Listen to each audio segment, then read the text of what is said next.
प्रतिदिन यहाँ होता है 4 से 5 प्रतिदिन। ये साथ न देगी काया, ये साथ न देगी, ये बात न बुलाना, पल भर की जिंदगानी, एक रोज सबको जाना, बरसों की तू क्यों सोचे, पल का नहीं ठिकाना। कोई नहीं है तेरा, क्यों करता है मेरा मेरा, कोई नहीं है तेरा, क्यों करता है मेरा मेरा। खुल जाए नींद जब भी, समझो वही सवेरा, खुल जाए नींद जब भी, समझो वही सवेरा। हर भोर की किरण संग, हर भोर की किरण संग, हरि का भजन तू गाना, पल भर की जिंदगानी, एक रोज सबको जाना, बरसों की तू क्यों सोचे, पल का नहीं ठिकाना। मन है हरि का दर्पण, मन में उसे बसा ले, मन है हरि का दर्पण, मन में उसे बसा ले। करके तू कर्म अच्छे, कुछ पुण्य धर्म कमा ले, करके तू कर्म अच्छे, कुछ पुण्य धर्म कमा ले। कर दान और धर्म तू, कर दान और धर्म तू, प्रभु को अगर है पाना, कुछ पल की है जिंदगानी, एक रोज सबको है जाना, बरसों की तू क्यों सोचे, बरसों की तू क्यों सोचे, पल का नहीं है ठिकाना, कुछ पल की है यह जिंदगानी। धन्यवाद। हाँ जी, हमारे आचार्य रमेश जी जुड़ चुके हैं, तो मैं उनको निमंत्रित करता हूँ, प्रारंभ करें अपना वक्तव्य।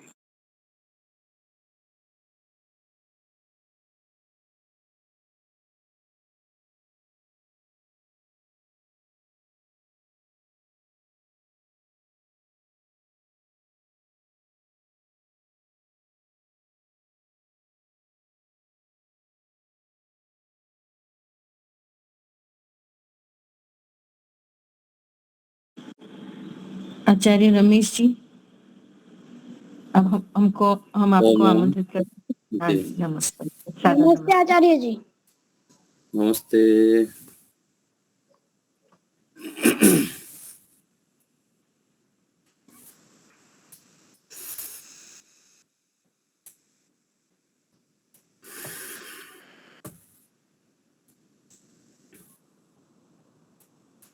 प्रारंभ करते हैं।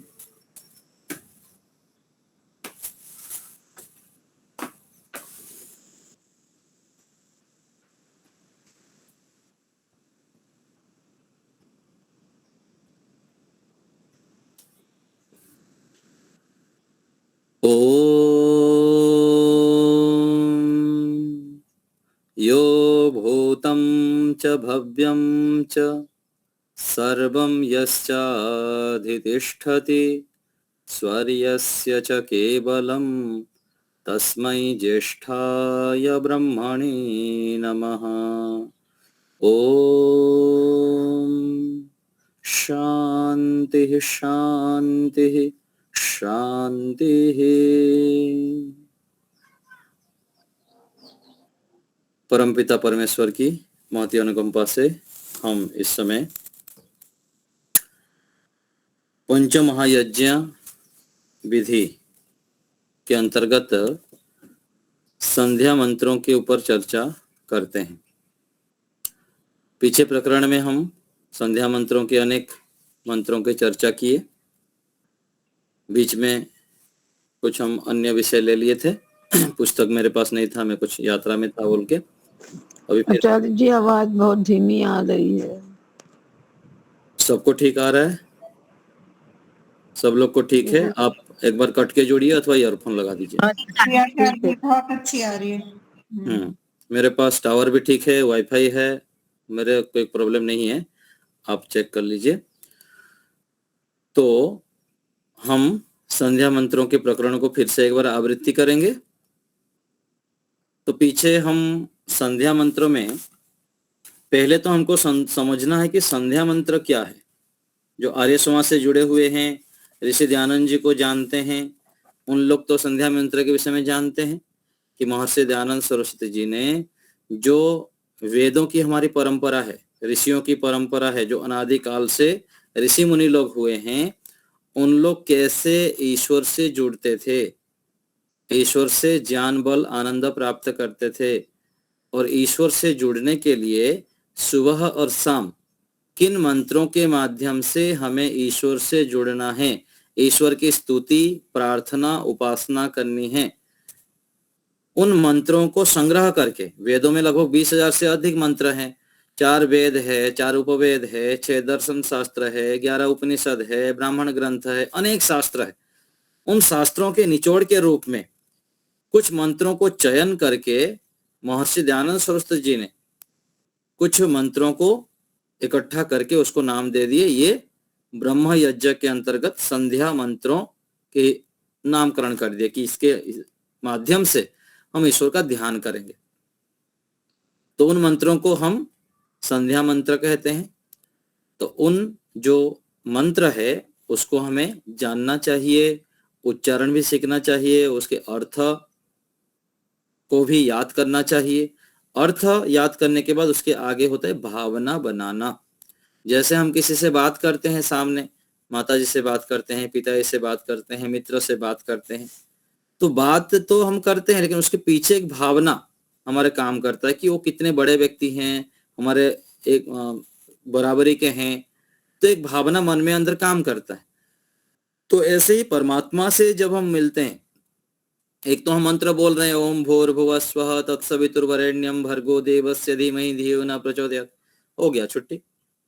मंत्र के साथ साथ अर्थ भी फिर जोड़ता है सूक्ष्म रूप में। ओम बोलते हुए सर्वरक्षक, भोः प्राणों के आधार, भुवः दुखहर्ता, स्वः सुखदाता, एक ये अर्थ हो गया। भूः का अर्थ, ओम का अर्थ सर्वरक्षक, भू का अर्थ हो गया जीवन के आधार, प्राणों से प्रिय, भुवः दुखहर्ता, ये एक एक पद का अर्थ हो गया। उस अर्थ के पीछे फिर भावना,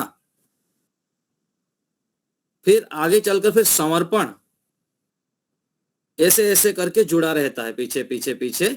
जितने हम सूक्ष्मता से जाते हैं उतना हमको लाभ होता है। जैसे हम भोजन कर रहे हैं, भोजन करते समय सामान्य रूप से भोजन किए, लेकिन भोजन के पीछे हम जब जोड़ देते हैं कि भोजन, देखिए हजारों लोगों को, लाखों लोगों को भोजन मिलता नहीं है, मेरे को भोजन मिल रहा है, और बनाने वाला देखिए कितने 1 घंटा 2 घंटा लगा के हमारे लिए भोजन बनाए। तो ये सब जब जोड़ देते हैं ना, वो भोजन और भी स्वादिष्ट बन जाता है, वो भोजन हमारे लिए और भी लाभकारी हो जाता है।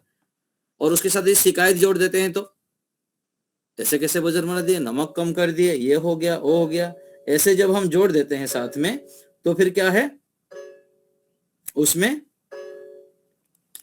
वो भोजन के स्वाद में कमी आ जाता है।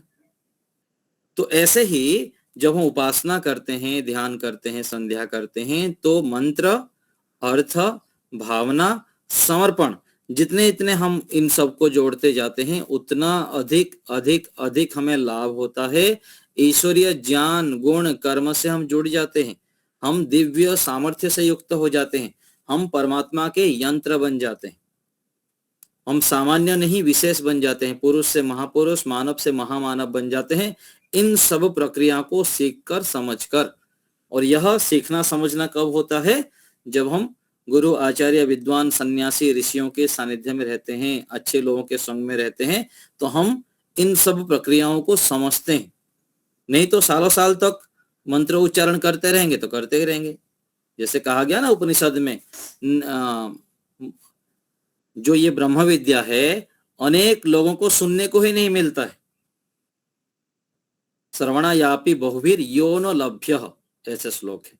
श्रवणायापि बहुभः यो न लभ्यः शृण्वन्तो भी बहुवः यन्न विद्युः। बहुत सारे लोग सुनते हैं लेकिन कुछ जानते ही नहीं, समझते ही नहीं।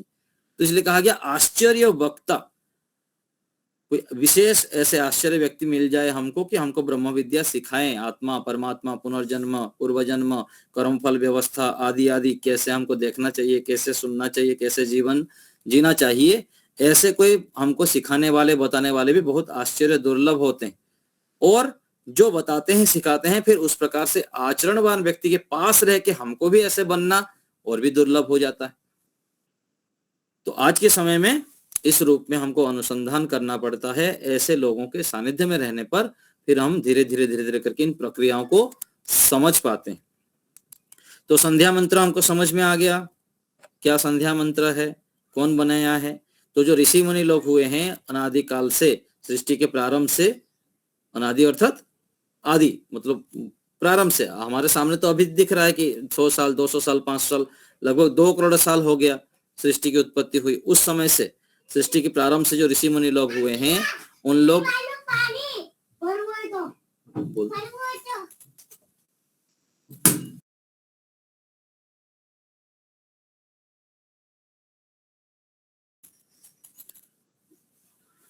तो जो है, जो इतने लंबे समय से ऋषि मुनि लोगों ने जिस प्रकार से संध्या करते थे, ईश्वर से जुड़ते हैं, उसको ऋषि दयानंद जी ने हमारे सामने लाके रखे। उसी को हम संध्या मंत्र कहते हैं, उसी को ब्रह्म यज्ञ नाम से भी हम कहते हैं। तो जो संध्या मंत्रों में कुछ मंत्र हमारे सामने हैं, उसको हम चर्चा कर रहे थे, उस प्रकरण को। तो इस प्रकरण को जो हम शुरू किए, उसमें ऋषि दयानंद जी जो लिखे थे उसको हम आवृत्ति कर लेते हैं थोड़ा सा। तो संध्या किसे कहते हैं, तो उसमें आया था कि संध्या दोनों समय के संधि समय में जो किया जाता है, संधि समय अर्थात यहाँ लिखा है कि संध्या शब्द का अर्थ यह है कि भली भांति ध्यान करते हैं, वह ध्यान किया जाए परमेश्वर का, जिसमें, क्या कह रहे हैं, ध्यान से सुनिएगा, आवृत्ति करेंगे इसको हम। पहले भी हम आवृत्ति किए थे, विचार किए थे, फिर से सुनिए। संध्या अर्थात भली भांति ध्यान करते हैं, वह ध्यान किया जाए परमेश्वर का, जिसमें। तो हम जो ईश्वर प्रणिधान करते हैं अथवा दिन भर हम ईश्वर को अपने साथ रख के कार्य करते हैं, ईश्वर की आज्ञा लेके कार्य करते हैं, ईश्वर को सामने रख के कार्य करते हैं, ईश्वर को स्मरण करते के कार्य करते हैं, उसको तो ईश्वर प्रणिधान कहते हैं। मोटे मोटे रूप में हम ईश्वर से जुड़े रहते हैं। लेकिन जब संध्या करते हैं सुबह के समय अथवा शाम के समय, उसमें विशेष रूप से परमात्मा में हम डुबकी लगाते हैं, ईश्वर से जुड़ते हैं, ईश्वर का चिंतन करते हैं, परमात्मा के दिव्य गुणों से जुड़ते हैं। संध्या क्यों करना, ध्यान क्यों करना होता है, संध्या कहिए, ध्यान कहिए अथवा उपासना कहिए, ये क्यों किया जाता है? क्योंकि परमात्मा के द्वारा हमारे प्रति जो उपकार है, अनंत सहयोग है ईश्वर का। कितने सारे सहयोग है, हम देखते जाएंगे तो समाप्ति नहीं होगा। तो इतना जो सहयोग है, उन सबको स्वीकार करना, स्मरण करना, उनको फिर उसके बदले में कृतज्ञता पूर्वक समर्पण अर्पण करना और परमात्मा को धन्यवाद करना, इसलिए हम संध्या करते हैं। यहाँ हम छोटे मोटे किसी का सहयोग कर लेते हैं तो बार बार हमको धन्यवाद कहते हैं, हो अथवा हमको कोई सहयोग करता है हमारे लिए तो हम भी उनको धन्यवाद करते हैं। तो परमात्मा जो हमारे लिए इतना कुछ किए हुए हैं, उसके लिए भी हमको धन्यवाद करना है, विशेष रूप से परमात्मा से जुड़ना है। और जुड़ने से क्या लाभ होगा, जिनसे हम जुड़ते हैं उनके गुण कर्म स्वभाव हमारे अंदर आता है, इसलिए हम ईश्वर से जुड़ते हैं। तो संध्या भली भांति ध्यान किया जाए परमेश्वर का, जिसमें, तो इसमें हम आगे बता रहे हैं कि जीवात्मा विद्या तप से, बुद्धि ज्ञान से शुद्ध होती है। यह अद्भिर गात्राणि शुद्ध्यन्ते मनुस्मृति का श्लोक है। तो जब हमारा मन शुद्ध होता है तो हम फिर शांति को प्राप्त करते हैं और प्रसन्नता को प्राप्त करते हैं। मन के माध्यम से हम संकल्प विकल्प ठीक कर पाते हैं। मन में जब सत्वगुण बढ़ता है तो हम अच्छे अच्छे कार्यों को करते हैं, अच्छे संकल्प करते हैं और प्रसन्न रहते हैं। यदि मन शुद्ध नहीं होगा, ईश्वर से नहीं जुड़ेंगे, ईश्वर की आज्ञा का पालन नहीं करेंगे, तो फिर दुखी होंगे, हताश होंगे, निराश होंगे और धीरे धीरे करके शोक में हम डूब जाते हैं। जितना आज संसार में दुख कष्ट बाधाएं हैं, उनके मूल में क्या है, ईश्वरीय गुण कर्म स्वभाव को धारण नहीं करना, अपनी मनमर्जी करना, अपनी बुद्धि को ही बड़े मानते हैं और ऋषियों के अनुसार हम आचरण नहीं करते हैं, ऋषियों को अनदेखा कर देते हैं। इसीलिए हमारे जीवन में फिर समस्याएं, संकट, चुनौतियां और अनेक प्रकार की व्याधियां आ जाते हैं। इसलिए जब जागे तब सवेरा, जैसे मुनि जी भी गा रहे थे ना एक भजन, कि जब हम जाग जाते हैं, जब हमको ज्ञान हो गया, तुरंत अशुद्धि और अन्यायपूर्वक अधर्म युक्त कार्यों को छोड़ देना, ईश्वर को सामने रखते हुए श्रेष्ठ कार्यों को हम जितना जल्दी अपना लेते हैं उतना क्या है, हम दुखों से बच जाते हैं, कष्टों से बच जाते हैं और अपने कर्मों को फिर सही दिशा में लेते हुए फिर मोक्ष की दिशा में जाते हैं। जैसे कोई व्यक्ति इधर जाना था, दाईं तरफ जाना था, गलती से बाईं तरफ चला गया, तो बाईं तरफ जा ही रहा है, जब पता चला कि मैं गलत रास्ते में आ गया तो उसको फिर यहाँ पर आना पड़ेगा पॉइंट में, फिर इस तरफ जाना पड़ेगा, नहीं तो फिर जन्म जन्म तक फिर दूसरे रास्ते में जाते ही रहेंगे। तो ऐसे ही हमको भी जीवन की यात्रा को तय करना है और ये यात्रा सरल कब हो जाता है, जब हम ध्यान करते हैं, संध्या करते हैं, ईश्वर से जुड़ते हैं। और यह गृहस्थ के लिए तो प्रतिदिन करने योग्य है और अनिवार्य है। पंच महायज्ञ जो कहा गया, ब्रह्म यज्ञ, देव यज्ञ, पितृयज्ञ, अतिथि यज्ञ और बलि वैश्य देव यज्ञ, ये 5 यज्ञ महायज्ञ के रूप में कहा गया, ये गृहस्थियों के लिए अति आवश्यक है। और ये 5 यज्ञ के अंतर्गत ब्रह्म यज्ञ अर्थात ईश्वर का ध्यान करना, ईश्वर के समीप बैठना, संध्या मंत्रों का उच्चारण करना, अथवा संध्या मंत्र नहीं आता है तो कम से कम गायत्री मंत्र से ईश्वर से जुड़ना, ईश्वर से सद्बुद्धि की याचना करनी है, ईश्वर को धन्यवाद करनी है। तो यह कुछ भूमिका के रूप में आपको बताया।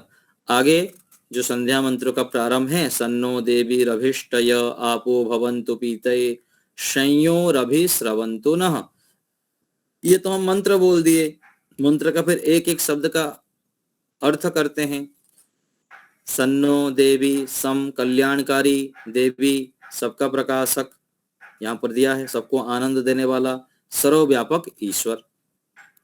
तो ये क्या है, शब्द हो गया, अर्थ हो गया, फिर भावना, परमात्मा सबका प्रकाशक कहा गया, सबको आनंद देने वाला है और सर्वव्यापक है। तो एक मंत्र ले लिए, एक तो पूरा मंत्र पाठ कर देते हैं जो प्रत्येक दिन करते हैं उनके लिए, फिर उसमें से एक मंत्र लेते हैं, फिर एक मंत्र के ऊपर थोड़ी देर के लिए विचार करते हैं। तो मंत्र के ऊपर जो हम विचार करेंगे, मंत्र क्या है, मननात् मंत्र, मंत्र अर्थात विचार, मनन करना। केवल मंत्र को उच्चारण करते जाओ सालों तक, इतना लाभ नहीं होगा। सामान्य रूप से तो वेदों की रक्षा के लिए वेद मंत्र उच्चारण हम कर लिए, और मंत्र उच्चारण जब करते हैं शरीर के भिन्न भिन्न अंग प्रत्यंग के ऊपर उसका प्रभाव पड़ता है, सत्वगुण बढ़ता है, इतना तो लाभ है। लेकिन विशेष लाभ होता है जब हम मनन करते हैं, विचार करते हैं, क्या कहना चाह रहे हैं। यदि कह रहे हैं तो ये मेरे जीवन में आ क्यों नहीं रहा है, यदि आ रहा है तो कितनी मात्रा में आ रही है, यदि मात्रा कम है तो उस मात्रा को कैसे बढ़ाना है, ये फिर विचार करना पड़ता है। और विचार अर्थात सोच, जैसे सोचेंगे वैसे बन जाएंगे, अच्छे सोचेंगे तो अच्छे बन जाएंगे। तो विचारों से ही सारा है। जैसे कहा गया ना कि यन मनसा ध्यायते तद वाचा वदति, यद वाचा वदति तत्कर्मणा करोति। जो मन में धारण करेंगे, मन में बार बार विचार करेंगे, उस प्रकार से वाणी में बोलेंगे, फिर व्यवहार में हमारा आ जाएगा, फिर वैसे ही संस्कार बन जाते हैं। ऐसे ही हमारा भाग्य हम निर्माण करते हैं अपने हाथों से ही। तो यहाँ जो कहा गया देवी अर्थात परमात्मा सबका प्रकाशक है। प्रकाशक अर्थात ज्ञान देने वाले, सबको ज्ञान से परिपूर्ण कर देते हैं परमात्मा, और सबको आनंद देने वाले हैं ईश्वर, सर्वव्यापक हैं। तो हमको निरीक्षण करना है क्या परमात्मा हमें ज्ञान दे रहे हैं, सबको आनंद दे रहे हैं, तो मेरे को आनंद मिल रहा है कि नहीं मिल रहा है, नहीं मिल रहा है तो क्यों नहीं मिल रहा है, कितना मिल रहा है, ये विचार करनी है। फिर अभिष्टये मनोवांछित आनंद के लिए, और पीतये पूर्ण आनंद की प्राप्ति के लिए। इस मंत्र में 2 चीज के लिए प्रार्थना किया गया, प्रभु हमें संसार में जो भी हमारे इच्छित इच्छाएं हैं उसको भी प्राप्त कराइए, और जो मोक्ष है पूर्ण आनंद, प्राप्तम प्रापणियम जिसको कहा गया योग दर्शन में ऋषि लिखते हैं कि जो पाना था सो पा लिया, जो नष्ट करना था वो नष्ट कर दिया। ये क्या है? पूर्ण आनंद। तो अभिष्टि सुख, सांसारिक सुख और मोक्ष के सुख दोनों के लिए प्रभु हमारे लिए कल्याणकारी हो जिए, अर्थात हमारा कल्याण कीजिए। वही परमेश्वर हम पर सुख की अभिस्रवंतो सर्वथा वृष्टि करे। तो जब इस मंत्र को हम उच्चारण करेंगे ना, वहां पर फिर अर्थ भावना भी करनी है, भावना बनानी। परमात्मा की सुख की वृष्टि हो रही है, सुख की वृष्टि हो रही है। जैसे कहा गया ना कि जैसे सोचेंगे वैसे बन जाएंगे। तो ध्यान करते समय जब शांति से हम बैठते हैं, उस समय मन में ऐसे ही विचार करने की, परमात्मा की आनंद की वृष्टि हो रही है, मैं बारिश में भीग रहा हूं।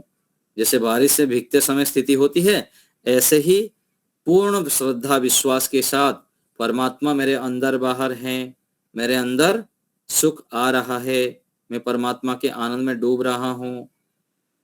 ऐसी भावना जब हम बनाते हैं तो फिर विशेष लाभान्वित हो जाते हैं, नहीं तो केवल मंत्र मंत्र रह जाएगा। और ये भावना बनाने के लिए भी हमको एकाग्र होना पड़ेगा, यम नियम का अनुष्ठान करना होगा, संयमित जीवन करना पड़ता है, दिनचर्या को निश्चित करना पड़ता है, समय पर सोना, समय पर उठना, सात्विक भोजन करना आदि आदि जब करते हैं तब फिर मन एकाग्र होता है, कुछ मात्रा में हम स्थिरता पूर्वक बैठ पाते हैं, फिर इन ज्ञान विज्ञान को चला पाते हैं।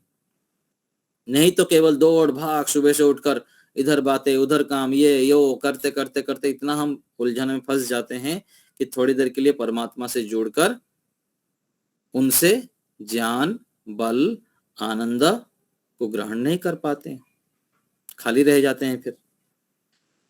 तो यह हमें समझना चाहिए। तो यहाँ पर अप शब्द से ईश्वर के ग्रहण करने में प्रमाण दिए कि अप शब्द से ईश्वर को कैसे ग्रहण कर लिए। तो जिसमें सब लोक लोकांतर कोश अर्थात सब जगत का कारण रूप खजाना है, जिसमें असत अदृश्य रूप आकाश आदि और सत स्थूल प्रकृति आदि सब पदार्थ स्थित हैं, उसी का नाम अप है और वह नाम ब्रह्म का है तथा उसी को स्कंभ कहते हैं। तो ये कहीं पर प्रमाण ऋषि दयानंद जी देखे होंगे, उसके आधार पर यहाँ दिए हैं। सबके भीतर व्यापक होके परिपूर्ण हो रहा है, उसी को तुम उपास्य, पूज्य और इष्टदेव जानो। तो हम अपने आप निरीक्षण करें, क्या हम परमात्मा को व्यापक मानते हैं, परिपूर्ण मानते हैं? परमात्मा सदा मेरे पास है, मुझे देख सुन जान रहे हैं। एकांत में बैठा हूं अथवा कोई गलत काम कर रहा हूं, गलत विचार मन में आ रहा है, तो हम क्या मान पाते हैं कि परमात्मा मेरे पास है, मुझे देख सुन जान रहे हैं? ये निरीक्षण करना है। उसी को हम उपास्य माने, सबसे श्रेष्ठ माने, पूज्य माने और इष्टदेव माने। जैसे पौराणिक लोग इष्टदेव मानते हैं ना, इष्टदेव के पास जाएंगे, कोई भी पूजा पाठ होता है, कोई भी अच्छे कार्य होगा तो वहां जाके मन्नत मांगते हैं, वहां माथे टेकते हैं, घर में भी रखते हैं कि हमारे इष्टदेव हैं, ऐसे मानते तो है और आके उस प्रकार से क्रियाकलाप भी करते हैं। लेकिन जिसको इष्टदेव मानते हैं उसको क्या याद रखते हैं? जो गलत काम करते हैं अथवा आलस्य प्रमाद आदि करते हैं, उस समय इष्टदेव को याद रखते हैं क्या कि इष्टदेव मेरे पास हैं, मुझे देख सुन जान रहे हैं, मैं अपने इष्टदेव से गलत कुछ काम नहीं करूंगा, विपरीत क्रियाएं नहीं करूंगा? ये तो सब फिर भूल जाते हैं। इष्टदेव को कमरे के अंदर बंद कर दिए, गेट बंद, ताला लगा दिए, फिर बाहर जाके अपनी बुद्धि से चलना, इष्टदेव से गलत चलना। जैसे हनुमान जी की तो पूजा करेंगे, जय हनुमान ज्ञान गुण सागर कहेंगे और जाके गुटखा खाएंगे। राम जी की पूजा करेंगे और फिर राम जी से विरुद्ध आचरण करेंगे। तो परमात्मा को हमको इष्टदेव मानना है, जो परमात्मा निराकार है, सर्वशक्तिमान है, सर्वव्यापक है, सब जगह विद्यमान है, जिनके कारण हमको ये जीवन मिला हुआ है। हमारा हाथ, नाक, शरीर, जितने भी अंग प्रत्यंग है जो हमको दिए हैं, वही हमारा इष्टदेव है, वही पूज्य है, परम पूज्य है परमात्मा, वही हमारे उपास्य है। ये हम स्वीकार करें, जाने। तो ये यहाँ पर कह दिया गया। फिर आगे इंद्रिय स्पर्श मंत्र है, ओम वाक वाक, ओम प्राणः प्राणः, ओम चक्षुश्चक्षुः, ओम श्रोत्रम श्रोत्रम, ओम नाभिः, ओम हृदयम। तो ये उच्चारण भी हमको सीखना चाहिए। थोड़ी दिनों बाद हम मंत्र उच्चारण शुद्धि भी कक्षा लगाएंगे। उसमें संध्या मंत्र, यज्ञ मंत्र, स्वस्ति वाचन, शांतिकरण, प्रातः जागरण के समय के मंत्र, रात्रि शयनकालीन के मंत्र सब सिखाएंगे। उच्चारण आपको सिखाएंगे एक एक करके मंत्र रोज, तो हम आगे सूचना कर देंगे। तो मंत्रों के उच्चारण भी हमें सीखना चाहिए, शुद्ध उच्चारण। कोई भी चीज हम सीखते हैं तो गुरु की आवश्यकता है। बिना गुरु आचार्य के मार्गदर्शक के हम ठीक से सीख नहीं पाते हैं। मान लीजिए सीख भी लिए, जान भी लिए, तो टूटे फूटे फिर गाते रहेंगे, त्रुटियां होती रहेगी, फिर वो अच्छा नहीं। त्रुटियां फिर हम सीख लेंगे तो दूसरे भी कोई हमारे आसपास आएगा तो वो भी फिर जो है वैसे ही सीखने लग जाएगा। तो हमें उच्चारण भी सीखना चाहिए। तो ये इंद्रिय स्पर्श मंत्र है। तो इस मंत्र में क्या प्रार्थना है? तो इसका अभिप्राय यह है कि ईश्वर की प्रार्थना से सब इंद्रियां हमारा बलवान रहे। क्या है इस इंद्रिय स्पर्श मंत्र में, क्या प्रार्थना किया गया?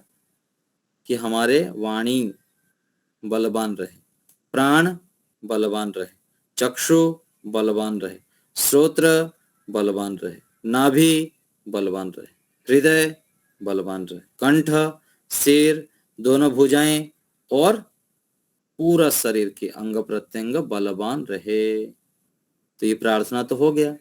सुबह शाम बैठ गए, ईश्वर के सामने बोल दिए, ओम वाक वाक, ओम प्राणः प्राणः, ओम चक्षुष चक्षुः। तो ऐसे मंत्र उच्चारण कर दिए। करने के बाद क्या बलवान हो गया? नहीं होगा। कैसे बलवान होगा? सुबह से लेकर रात तक जो हम क्रियाएं करते हैं उसमें ऐसी ऐसी क्रियाओं को करें जिससे कि हमारे सारे अंग प्रत्यंग बलवान हो। समय पर सो जाते हैं, समय पर सुबह 4 बजे उठ जाते हैं, फिर व्यायाम, प्राणायाम, ध्यान आदि जब करते हैं, शरीर में तेल मालिश करते हैं तो सारे अंग प्रत्यंग फ्लेक्सिबल रहता है, मजबूत रहता है। और दिन भर आंखों से ठीक ठीक देखना, कान से ठीक ठीक सुनना, निंदा चुगली आदि नहीं सुननी है, वाणी से कटु नहीं बोलना है, कठोर नहीं बोलना है, अनावश्यक नहीं बोलना है। ये सब कार्य करना पड़ेगा। आयुर्वेद का सेवन करना है, आंवला, एलोवेरा, गिलोय, तुलसी, नीम, अदरक आदि आदि जो भी जड़ी बूटियां उनका सेवन लगातार करना है, जिससे कि हमारा इम्यूनिटी पूरा बूस्ट रहे, मजबूत रहे। पसीने से एक बार नहाना है, खूब मेहनत करना है दिन भर, किसी को भी झूठ, छल कपट आदि आचरण के माध्यम से कष्ट नहीं पहुंचाना है, बाधित नहीं करना है, माता पिता के प्रिय आचरण करना है। यह सब जब हम करते हैं, फिर इन मंत्रों का उच्चारण करते हैं, तो फिर साथ साथ क्या हो जाता है, परमात्मा की व्यवस्था से हम सुखी रहते हैं। और साथ साथ जहां पर थोड़े बहुत भी कमी हो गया तो परमात्मा हाथ लगा देते हैं, फिर सपोर्ट करके आगे बढ़ा देते हैं हमको। ध्यान से इसको समझना चाहिए, परमात्मा कैसे हाथ लगाते हैं और कैसे आगे बढ़ाते हैं। जो भी लोक में क्रियाएं होते हैं उसकी वही चीज परमात्मा में लागू होता है। जैसे यहाँ पर एक व्यक्ति के रास्ते में खड़ा है और एक भारी बोरी उसके पास है, उसको सिर में उठाना है। वो यदि पॉकेट में हाथ रख के खड़े रहे और दूसरे को बताए कि इसको उठा के मेरे सिर में डाल दो, तो कोई हेल्प करेगा क्या? नहीं करेगा। तो वो पूरा मेहनत कर रहा है और नहीं हो रहा है उससे, थोड़ा सा 90% तो हो रहा है, लेकिन 10% थोड़ा कोई हाथ थोड़ा टच कर दे, थोड़ा सा हाथ ये कर दे तो उसके सिर में उठ जाए। तो ये जो 5-10% कमी हो रही है जिसके कारण उसको बल पड़ रहा है, उठा नहीं पा रहा है, वो दूसरा हाथ लगा देने से फटाक से उठ गया। ऐसे ही परमात्मा क्या करते हैं, हम जब पूरा मेहनत करते हैं तो परमात्मा क्या है, अंतर्यामी रूप से प्रेरणा करते हैं। क्या करते हैं परमात्मा? अंतर्यामी रूप से प्रेरणा करें कि बेटा ऐसा नहीं ऐसा कर, हिंस दे देते हैं। और हिंस दे दी तो फिर उसको नहीं करेगा, उसको करेगा। और दूसरा, सभी परमात्मा के आत्मा जो है संतानें हैं, जितने भी मानव जगत में हैं, ऐसे जो आत्माएं होंगे उसके आसपास, उसके मन में प्रेरणा कर देंगे उसको थोड़ा तो ऐसा हेल्प कर दे, तो फिर वो हेल्प करेंगे। वो थोड़ा सा हेल्प कर दिया, फिर उसकी गाड़ी धड़ाम से चल पड़ता है, गाड़ी पटरी पर। इस प्रकार से परमात्मा हमें सहयोग करते हैं और हमारे इंद्रियों को बलवान करते हैं, मजबूत करते हैं। तो यह इंद्रिय स्पर्श मंत्रों के माध्यम से ईश्वर से प्रार्थना है कि हमारा वाणी, प्राण, आंख, कान, नाभि, हृदय। हृदय पवित्र होगा तो विशाल हो जाएगा। हृदय कैसे मजबूत बनेगा? पवित्रता से, और पूरा विशाल हृदय बन जाता है, सबके लिए सोचने लग जाता है। जैसे कहा गया ना, अयम निजो परवेत्ति गणना लघु चेतसाम उदार चरिता नाम तो वसुधैव कुटुंबकम। एक व्यक्ति है, अपने बच्चे, अपना पेट को देखता है, अपने बच्चे परिवार हो गया, बस छुट्टी, इतना ही उसका संसार। और दूसरा, अपना भी देखते हुए आस पड़ोस को भी देखता है, समाज, आसपास के समाज को भी देखता है, 50-100 व्यक्ति के लिए भी कुछ अवदान करता है। और तीसरा, उतना करते करते अपने शहर के लिए भी करता है, किस गली में जाके सेवा करना, कहाँ करना, ऐसे कर दूं वैसे कर दूं, हजारों लोगों के लिए कर देता है। कोई राज्य के लिए करता है, कोई पूरा देश के लिए करता है, कोई विश्व के लिए सोचता है, लंबा योजना करके कार्य करता है, लाखों लोगों को उपकार कर देता है। ये क्या है? हृदय को पवित्र करना, विशाल करना, मजबूत करना। वसुधैव कुटुंबकम, पूरा विश्व को अपना परिवार मानना। अग्निहोत्र हम करते हैं, जो हमारा भारतीय संस्कृति है, हमारा वैदिक परंपरा है, ये क्या है? उनकी सारा जो कर्म है, क्रियाएं जुड़ा गया है, गर्भधान संस्कार से लेकर अलग अलग संस्कारों की परंपरा है, वर्णाश्रम व्यवस्था है, पंचमहायज्ञ की व्यवस्था है, ये सब वसुधैव कुटुंबकम की भावना से युक्त है। इसलिए हम प्रार्थना करते हैं, सर्वे भवन्तो सुखिनः, सर्वे संतो निरामया, सर्वे भद्राणि पश्यन्तो मां कश्चित दुःखभाग् भवेत्। किसी एक के लिए हम प्रार्थना नहीं कर रहे हैं, सर्वे, केवल इस धर्म के करें, हिंदू धर्म के, ईसाई का ना हो, उनका ना हो, ऐसा कुछ नहीं, सभी के लिए, कोई भी धर्म हो, हम यही पे ऐसी प्रार्थना करते हैं। ये क्या है? हृदय की विशालता है, हृदय की मजबूती। और ये कैसे होता है? जब हम संध्या करते हैं, ईश्वर के सानिध्य में बैठते हैं, ईश्वरीय गुणों को धारण करते हैं, तो हम मजबूत बन जाते हैं। एक व्यक्ति अपने वाणी के माध्यम से स्वयं दुखी रहता है, क्रोध करता है, उल्टा पुल्टा बोल देता है, वाणी निकाला मुंह से, दूसरे को कष्ट होता है, दूसरे रोने लग जाते हैं। ये क्या है? वाणी की मजबूती थोड़ी है, नहीं है। वाणी की मजबूती कैसे है? वाणी खोलते ही दूसरे को प्रसन्नता हो, औरों को शीतल करे और आप शीतल होए। हजारों लोगों के जीवन में परिवर्तन ले आए अपने वाणी के माध्यम से, अनेक लोगों के दुखों को, संकटों को हर ले, समस्याओं को हल कर दे। ये वाणी की मजबूती है। चक्षु, ऐसे ही अलग अलग चीज, जितने भी इंद्रियां हैं, उसको मजबूत करने के लिए भी ईश्वर से जुड़ना पड़ता है, ईश्वर के गुण कर्म स्वभाव को जानना पड़ता है, ईश्वर आज्ञाओं को जानकर उसके अनुसार चलना पड़ता है। चलने से फिर हमारे इंद्रियां वास्तविक रूप में मजबूत बन जाता है। प्रार्थना के साथ साथ पुरुषार्थ करते हैं, परिणाम स्वरूप फिर लाभ होता है। आगे है फिर पवित्रता के लिए, बलवान भी हो और हमारा इंद्रियां जो पवित्र भी हो। ओम भूः पुनातु शिरसि, ओम भुवः पुनातु नेत्रयोः, ओम स्वः पुनातु कंठे, ओम महः पुनातु हृदये। ऐसी प्रार्थना है। तो शुद्ध उच्चारण भी हमारा हो, तो उसके अर्थ भी साथ साथ करें, भावना भी बनाएं। तो इसमें प्रार्थना है परमात्मा के लिए जो है, इसमें कहा गया ओमकार भू भुवः स्वः, इनके अर्थ गायत्री मंत्र के में भी दिया गया है। तो महः सबसे बड़ा, सबका पूज्य होने से परमेश्वर को मह कहते हैं। जनः सब जगत का उत्पादक होने से परमेश्वर का नाम जन है। तपः दुष्टों को संतापकारी, ज्ञान स्वरूप होने से ईश्वर को तप कहते हैं। तो देखिए, थोड़ा सा ये शब्द है, वाक्य है, लेकिन इसका अर्थ कितना विशाल है। देखिए, परमात्मा को तप क्यों कहते हैं? क्योंकि परमात्मा दुष्टों को संतापकारी है। जो दुष्ट भावना से युक्त है, दुष्ट आचरण से युक्त है, उनको क्या करते हैं? परमात्मा संताप देते हैं। जो स्वयं दुखी रहता है, दूसरे को दुखियां बांटता है, स्वयं परेशान रहते हुए दूसरे को परेशान करने के लिए तत्पर रहता है, उसके लिए क्या होता है? परमात्मा क्या देते हैं उसको? संताप। इस जीवन में भी रहेगा और अगले कई जन्मों तक भी संताप रहेगा। और इसके विपरीत यदि श्रेष्ठ कार्य करेंगे, खुशियां बांटेंगे, लोगों को खुश रखना चाहेंगे, तो फिर स्वयं भी सुखी रहेंगे, दूसरे को भी खुशियां बांटेंगे।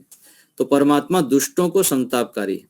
कोई हमारे साथ अन्याय करे तो इसको याद रखिए, अन्याय करके कहाँ जाएगा, क्योंकि जो दुष्ट है उसको परमात्मा तो संताप देंगे ही देंगे। करते समय ही शुरू हो जाता है संताप, चाहे वो कितना भी नाटक करता रहे।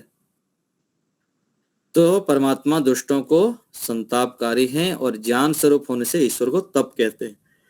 तो इस प्रकार जो है परमात्मा के विषय में कह दिया गया कि सत्यम, अविनाशी होने से परमेश्वर का नाम सत्य है, परमात्मा का कभी विनाश नहीं होता। व्यापक होने से ब्रह्म नाम परमेश्वर का है, अर्थात सब नाम परमेश्वर ही के हैं। भूः भुवः स्वः जनः महः, ये सब ईश्वर का है।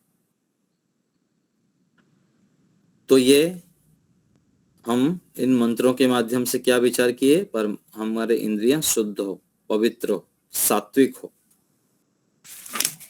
और इसके आगे फिर अघमर्षण मंत्र है। तो बार बार हम प्रार्थना करते हैं ईश्वर से, सुबह भी प्रार्थना करते हैं और शाम को भी प्रार्थना करते हैं कि प्रभु हमारा शरीर बलवान हो, मजबूत हो, पवित्र हो, आप इतने महान हैं। इसके आगे प्राणायाम मंत्र भी है, ओम भूः ओम भुवः ओम स्वः ओम महः। ये सब ईश्वर के नाम हैं। परमात्मा के गुणों के विषय में इन मंत्रों के माध्यम से कहा गया कि परमात्मा भूः है, प्राणों से प्रिय है, भुवः है, दुखों को दूर करने वाले हैं, स्वः सुखदाता है, महः सबसे बड़ा है, जनः जो है जगत के उत्पादक हैं, तपः का अर्थ यहाँ कर दिए दुष्टों को संतापकारी है। तो ऐसे जब हम बार बार सुबह शाम ईश्वर के विषय में चिंतन करते हैं तो फिर स्वतः रूप में हम उनके सामने नतमस्तक हो जाते हैं, झुक जाते हैं।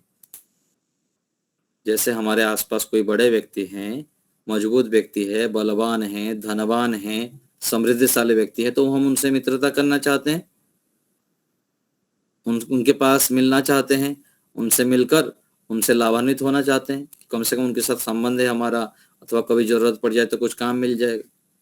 तो इस प्रकार परमात्मा को जब हम इतना महान रूप में स्वीकार करते हैं, महान रूप से स्वीकार करते हैं, तो फिर हम जो है उनके सामने नतमस्तक हो जाते हैं, झुक जाते हैं और समर्पण भाव स्वतः रूप में जो है हमारा आ जाता है।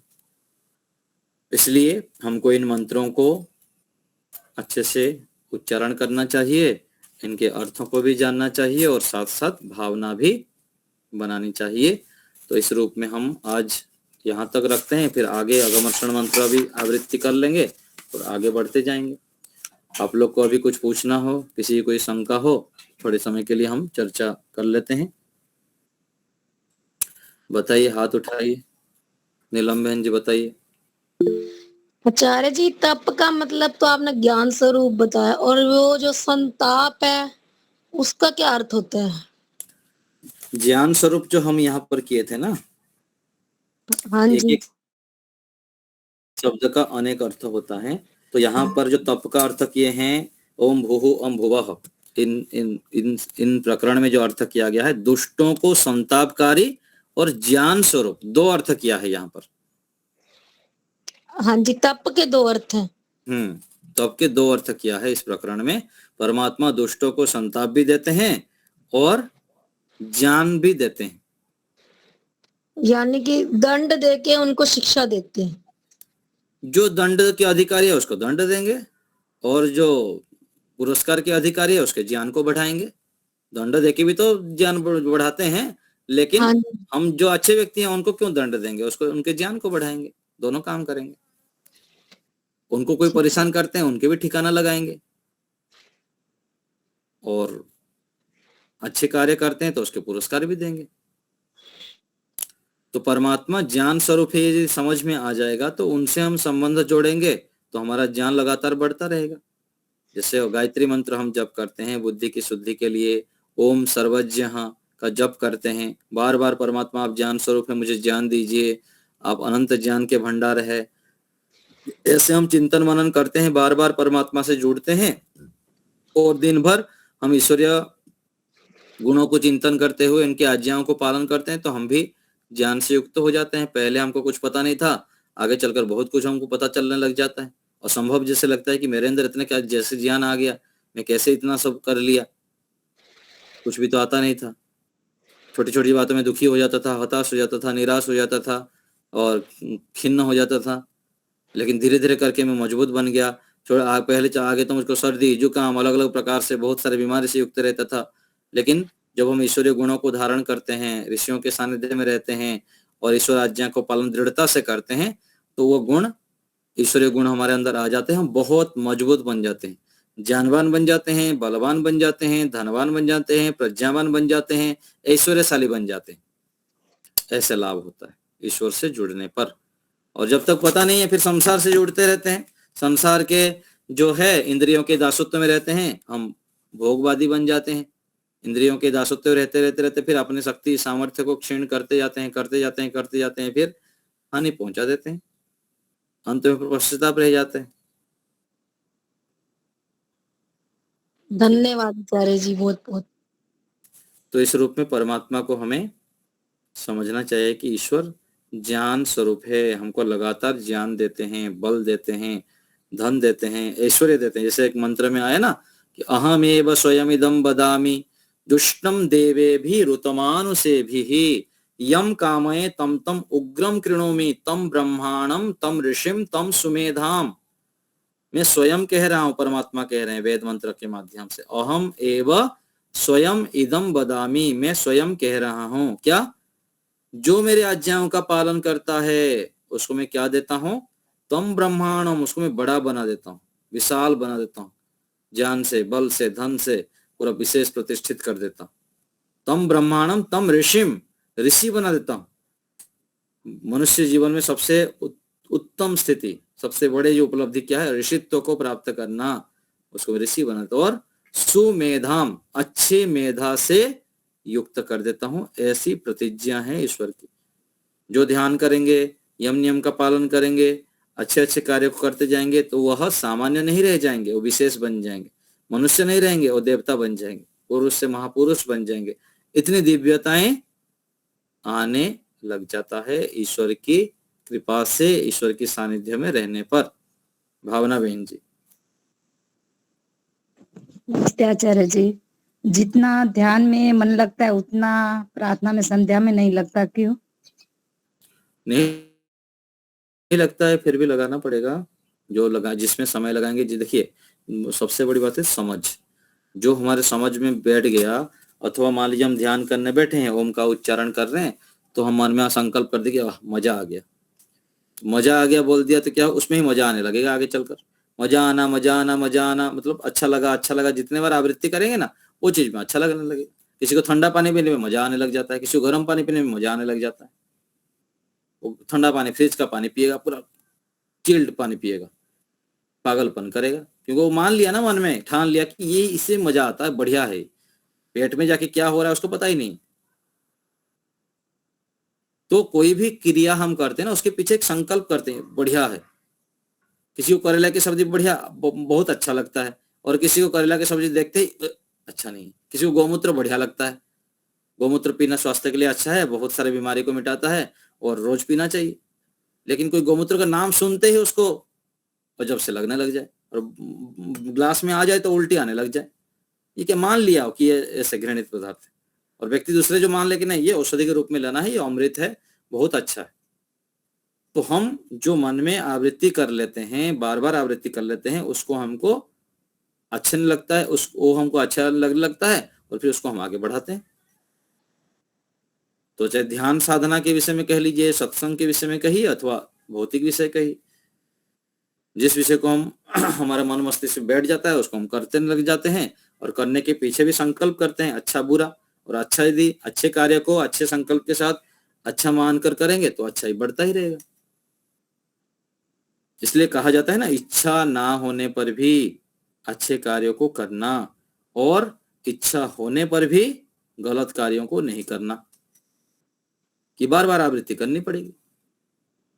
तो फिर अच्छे कार्य का करने का हमारा स्वभाव बन जाएगा, और बुरे कार्य को हम छोड़ देंगे। तो ध्यान में ऐसा ही है, तो आप ऐसे संकल्प करते होंगे ध्यान में तो अच्छा लगता है, फिर संध्या मंत्र करने लगते हैं तो फिर लगता है इसमें तो इतना अच्छा नहीं लगता है, इतनी एकाग्रता नहीं बनती है, अथवा जो आनंद मिलना चाहिए, ईश्वर से जुड़ना चाहिए, वो नहीं होता है। लेकिन कम से कम संध्या मंत्रों को सुबह और शाम पाठ कर लेना चाहिए, उच्चारण कर लेना चाहिए, फिर धीरे धीरे अर्थ भी याद कर लीजिएगा। जी धन्यवाद। मीनू जी। नमस्ते आचार्य जी।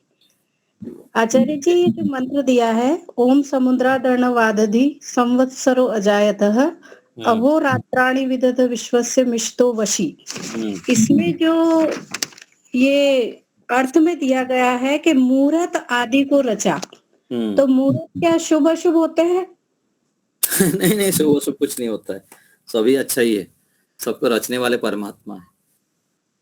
नहीं, जैसे स्वामी जी कई कार्यों के लिए कह दिया जाता है कि इस मुहूर्त पे ये कार्य करना चाहिए, तो क्या उस मुहूर्त पे नहीं किया और अगर हम आर्य समाजी होकर उस मुहूर्त को छोड़ दें, तो क्या वो उचित नहीं है? ऐसा नहीं है, कोई भी मुहूर्त खराब अथवा गलत नहीं होता है, सभी मुहूर्त सभी समय अच्छा ही है। मन चंगा तो कठौती में गंगा, हमारा अच्छे कर्म है, ईश्वर से जुड़े हुए रहते हैं, ईश्वर आज्ञा का पालन करते हैं, तो कोई भी कार्य करने के लिए कोई मुहूर्त देखना जरूरत नहीं है। ऐसे इस दिन पर करने ही अच्छा है, ऐसा है, कुछ आवश्यकता है नहीं। ये सब जो बना रखे हैं, ये सब बहुत सारी भ्रांतियां हैं लोगों के मन में। जी आचार्य जी, लेकिन जैसे अगर कहीं किसी ने ये कह दिया कि आपके इस मंत्र में लिखा हुआ है कि मुहूर्त परमात्मा द्वारा रचित है, तो उसका स्पष्टीकरण कैसे दें हम सामने वाले को? सबको देना ठेका हम थोड़ी ले रखे हैं, जो समझने वाला है उसको समझाएंगे।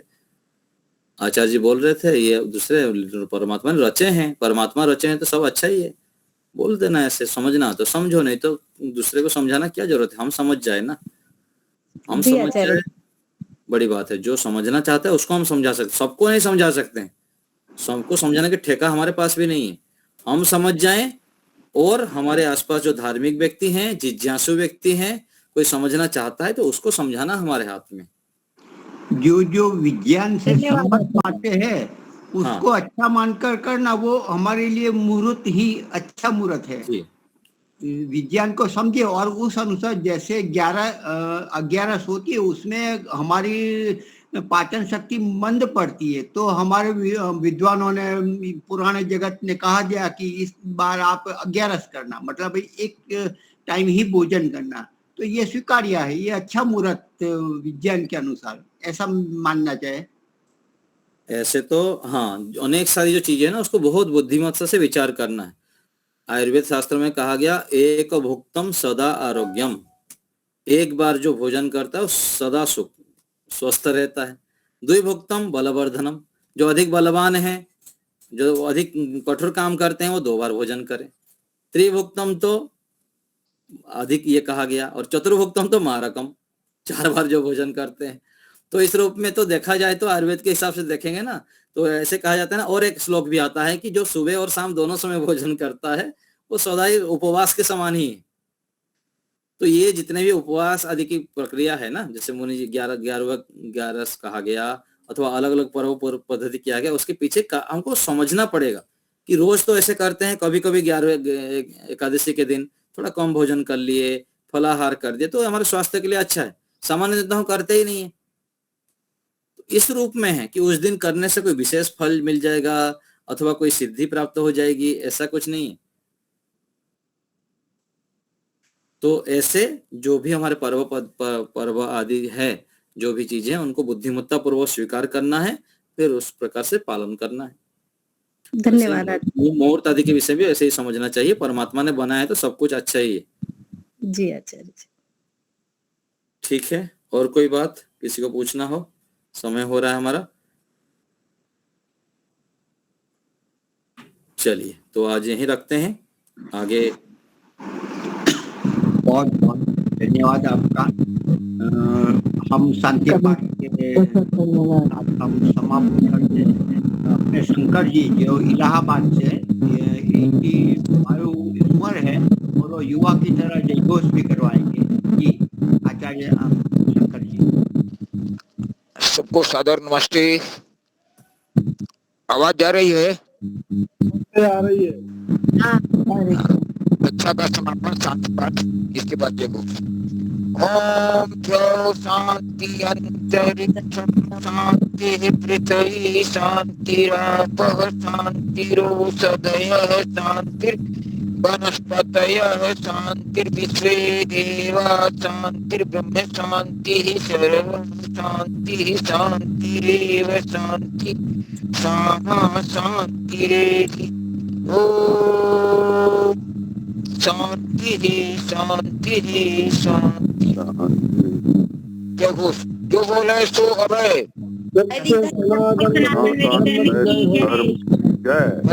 मर्यादा पुरुषोत्तम भगवान रामचंद्र की, योगराज भगवान पुरुषोत्तम की, सूर्य गुरु गिरिजानंद की, युग महर्षि जनन सृष्टि की,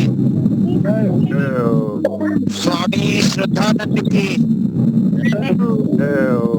भारत माता की, गौ माता की, देश के अमर शहीदों की, देश की ज्योति,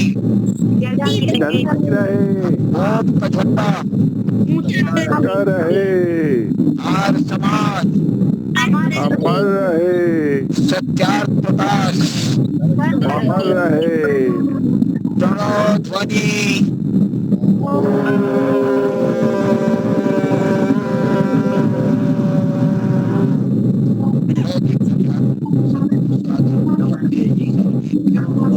सर्वेभ्यो नमः।